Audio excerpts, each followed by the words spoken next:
তো ভিউয়ার্স, দিনটা শুরু হলো আমার বাজার করাতে। বিকাশে কিছু টাকা ছিল, সেই টাকা উত্তোলন করে আমি চলে গিয়েছিলাম বাজারে এবং সেখান থেকে বাজার করলাম। আজকের ভিডিওতে দেখাবো কি কি বাজার করলাম, কোথা থেকে বাজার করলাম, সম্পূর্ণ ভিডিওতে স্কিপ না করে সম্পূর্ণ দেখবেন। আসসালামু আলাইকুম everyone and welcome to my another new mini vlog. ভাই, সবচেয়ে বিরক্তিকর একটা কাজ বাজার করা, আর যদি ওয়েদারে কোনো পরিমাণ রোদ থেকে থাকে তাহলে তো পুরোই শেষ। এই মোবাইলটিতে আমার কিছু পরিমাণ টাকা আছে, তো আমি এই বিকাশ থেকে এই টাকাটি উত্তোলন করে দেন তারপরে চলে যাব বাজারে বাজার করতে। তো গাইস, বেশি দেরি না করে চলে যাবো বাজারে, চলেন লেটস গো। তো বাজারে যাওয়ার জন্য সর্বপ্রথম বাসা থেকে বেরিয়ে সিঁড়িতে নেমে যাব। আরেকটা কথা তো বলাই হয়নি, আর এদিকে গাইস রোদও কিন্তু ভালোই উঠেছে। বাজারে যাওয়ার আগে আমার মোবাইলে কিছু টাকা আছে, এই টাকাটি বের করে দেন চলে যাব বাজারে। আসলে সকালে উঠছি, এখন পর্যন্ত কিছুই খাইনি, সকালে নাস্তাও করিনি। তো চিন্তা করলাম মোবাইলের টাকাটা তুলে দেন ওই টাকা দিয়ে বাজার করে এখান থেকে কিছু টাকা বাঁচলে আমি হোটেল থেকে কিছু সিঙ্গারা নিয়ে যাব, দেন বাসায় গিয়ে তারপরে খাবো। তো গাইস, আমার দুটি পাও চলছে আনিস ভাইয়ের দোকানের দিকে। তো গাইস, ওখানে গিয়ে আমি সর্বপ্রথম বিকাশ থেকে টাকাটি বের করে নিব, দেন চলে যাব তারপরে বাজারে।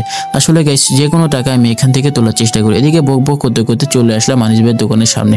একটু দেখি একটু ভিড় ভাট্টা ভালোই জমেছে। তো গাইস, একটু অপেক্ষা করলাম, অপেক্ষা করার পরে চলে গেলাম দোকানের ভিতরে। গাইস, ওখানে গিয়ে তারপরে টাকাটি হাতে নিয়ে চলে যাব এখন বাজারে। তো টাকাটি উত্তোলন করা শেষ করে ওখান থেকে লিফট নিয়ে আমি চলে গেলাম বাজারে একটি পরিচিত মুদির দোকানে। ওখানে যাওয়ার পরে সর্বপ্রথম আমি 10 কেজি চালের কথা বললাম, যেই বলা সেই কাজ শুরু করে দিল আমার চাল মাপাটি। আর গাইস, তারপরে চলে গেলাম একটি শুটকির দোকানে শুটকি কেনার জন্য। গাইস, অনেকদিন ধরে শুটকি খেনে, তো আজকে চিন্তা করলাম আমি শুটকি নিয়ে শুটকি ভুনা করে খাবো। তো গাইস, এই জন্য আমি চলে আসলাম একটি চাচার দোকানে শুটকি কেনার জন্য। তো চাচা শুটকিটি মাপা শুরু করে দিল, দেন ওখান থেকে শুটকি কিনে চলে গেলাম আবার শাকের দোকানে শাক কেনার জন্য। গাইস, শাক, লাল শাকের যে পরিমাণ দাম, ওখান থেকে ভয়ে আমি চলে আসলাম অন্য একটি শাকের দোকানে। তো ওখান থেকে ওই কি জানি নাম বলে কি বলে একটি শাক কিনে চলে গেলাম মুদির দোকানে।